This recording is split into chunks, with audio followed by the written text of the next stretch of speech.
सिर्फ एक गलती से गई सैकड़ों की जान। सामने आया ऐसा खौफनाक सच जानकर दंग रह जाएंगे आप। पायलट के एक मैसेज से बच सकती थी सभी की जान। कैसे एक गलती ने बिखेर दिए हजारों सपने। बोइंग के विमानों में आखिर ऐसा क्या है जिसके चलते हुई हजारों की मौत। 150 देश अभी भी करते हैं इस्तेमाल।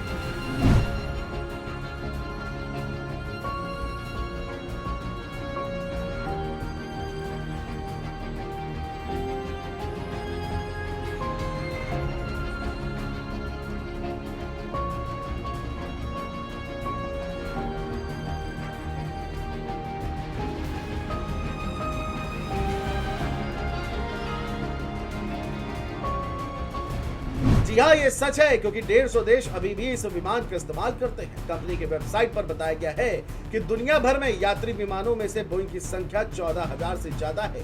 लेकिन सवाल है कि क्या जानबूझकर सभी यात्रियों को मरने के लिए छोड़ दिया जाता है? अगर कोई टेक्निकल फॉल्ट थी तो उसको क्यों नहीं ठीक किया गया? अहमदाबाद में प्लेन क्रैश होने से पहले पायलट ने मैसेज भी भेजा था, लेकिन उस पर रिबट क्यों नहीं जल्दी से आ पाया? ऐसे एक दो नहीं, ढेरों सवाल अब चारों ओर गूंज रहे हैं। लेकिन सबसे अहम सवाल ये भी है कि क्या कंपनी ने अपने फायदे के लिए सैकड़ों जिंदगियों को दांव पर लगा दिया? इस बात की जांच के लिए अब सरकार ने आदेश जारी कर दिए हैं, लेकिन जिन्होंने अपने परिवार को खो दिया, क्या वो वापस आ पाए? आखिर कंपनी ने ऐसी कौन सी गलती की जिसका खामियाजा परिवार को भुगतना पड़ा? इन सब सवालों का जवाब जानते हैं।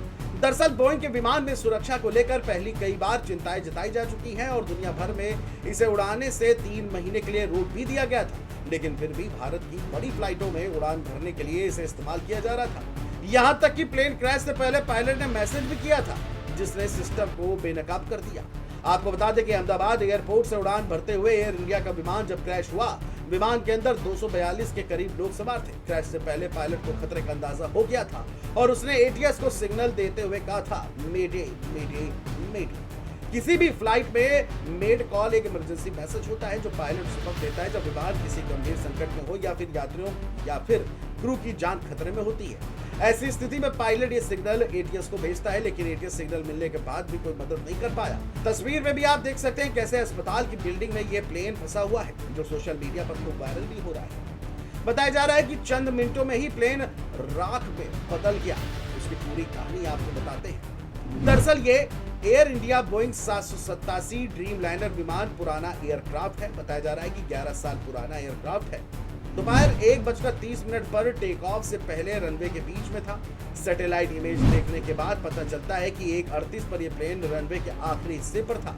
प्लेन टेक ऑफ कर चुका था। प्लेन एयरपोर्ट से करीब 400 फीट ऊपर तक उड़ा। करीब 8 मिनट तक प्लेन का सिग्नल एक्टिव रहा और 1:40 पर प्लेन क्रैश हो गया। एयर इंडिया का जो विमान क्रैश हुआ है 2020 से 2022 के बीच बोइंग 7878 की मैन्युफैक्चरिंग क्वालिटी पर अब सवाल उठे हैं।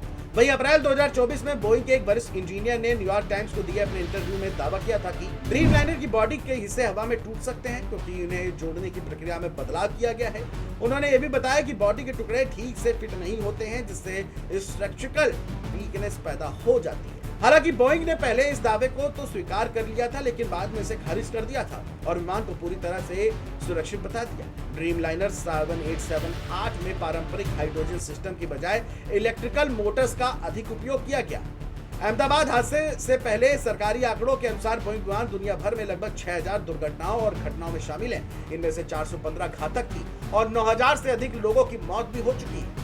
दुनिया भर में फ्लाइट वाले हजारों यात्री विमानों में से कम 4000 से ज्यादा विमान बोइंग 7378 हैं। अहमदाबाद में प्लेन क्रैश क्यों हुआ, इसके लिए अंदाजा लगाया जा रहा है। फिलहाल की लैंडिंग गियर ठीक से शायद बंद नहीं हुआ होगा क्योंकि एक पहिया एक बिल्डिंग में फंसा दिख रहा है, जिसका मतलब है कि प्लेन में बैलेंस प्रॉब्लम की वजह से हादसा हुआ होगा। असली वजह पूरी रिपोर्ट आने के बाद पता चलेगी, लेकिन इस हादसे ने सबको हिलाकर रख दिया है। एयर इंडिया के मालिक टाटा ग्रुप ने मारे गए यात्रियों के परिजनों को 1 करोड़ रुपए मुआवजा देने का ऐलान किया है, लेकिन सवाल यही है, क्या यह मुआवजा उन 265 सपनों की भरपाई कर सकता है? Desk report, GMT news.